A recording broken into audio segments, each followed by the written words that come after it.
Election নিৰ্বাচন অফিচটো ইয়াৰ পৰা ধেমাজিলৈ ট্ৰেন্সফাৰ হয় তাৰ বিষয়ে কি ক'ব? নাই, আমি জনামতে ভুৱন পেগুৱে যিটো কথা কৈছে সেইটো কিন্তু শুদ্ধ হোৱা নাই।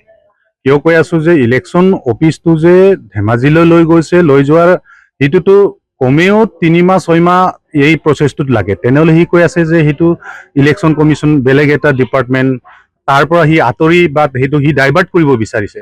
কিন্তু MLA হিচাপেতো আজিতো কিমান দিন হৈছে তেখেতৰ পাৱাৰটো আঁতৰি যোৱা। তাৰ আগৰ পৰাহে সেই অফিচখিনি কিন্তু আগৰ পৰাই প্ৰচেছটো চলি আছিলে। সি এতিয়া নিজৰ গা এৰাই চলাব বিচাৰিছে। গতিকে ৰাইজে জানে কথাবোৰ যে জনাইৰ ইলেকশ্যন অফিচটো সি একো তাৰ কাৰণে ইয়াতে থাকিব লাগে বুলি কোনো এটা MLA হিচাপে এটা কমেণ্ট নাছিলে তেখেতৰ। সেইটোৱে ৰাইজে বুজি পায় যে তেখেতে এনে চালে বেৰে কোবাইছে। সেইটো এটা ডিপাৰ্টমেণ্ট ইলেকশ্যন কমিশ্যন ইলেকশ্যন অফিচটো বেলেগ বস্তু বুলি সি এতিয়া কৈ আছে, কিন্তু সেইটো সম্পূৰ্ণ মিছা কথা।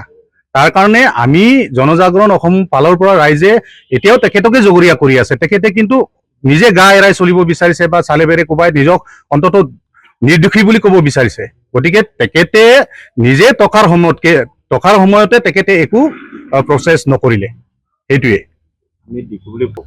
নাই, যায় তেখেতে কমিশ্যনখিনিক লৈ মেলি আজি তাৰিখত সি কেইদিন নহ'ল MLA টোৰ ইলেকশ্যন কিবাটো ঘোষণা কৰা, ইলেকশ্যন কি বুলি কয় সেইটো অধিসূচনা জাৰি কৰাটো বেছি দিন হোৱা নাই।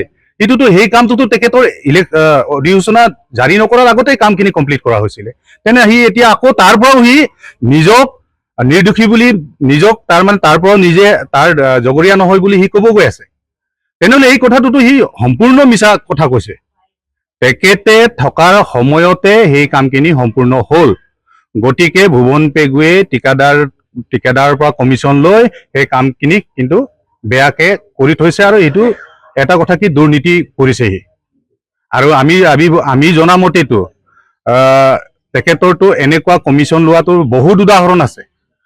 তাৰ কাৰণে ৰাইজক কৈছো যে তেখেতে নিজক এতিয়া চালে বেৰে কোবাই নিজক জগৰীয়া নহয় বুলি ক'বলৈ যোৱাটো তেখেত জানিব লাগে, নিজে জানিব লাগে যে এই কথাটো মিছা বুলি জানিব লাগে। আৰু ৰাইজেতো গম পাইছে সেই বিষয়টো, আৰু ৰাইজে কৈছে তাতে আমি গৈছো তেতিয়া কৈছে এই কথাখিনিক তেখেতে যিটো কি কয় নিউজত দিয়া হৈছে বা ছ'চিয়েল মিডিয়াত দিয়া হৈছে যে তাৰ কাৰণে আমি জগৰীয়া নহয়, ঠিকাদাৰক জেলত ভৰাম, এইবোৰ কথাটো চব মিছা কথা।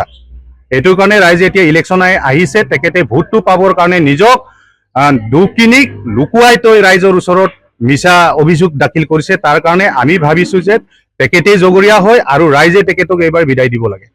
সেইটোৱে ক'বলগীয়াটো।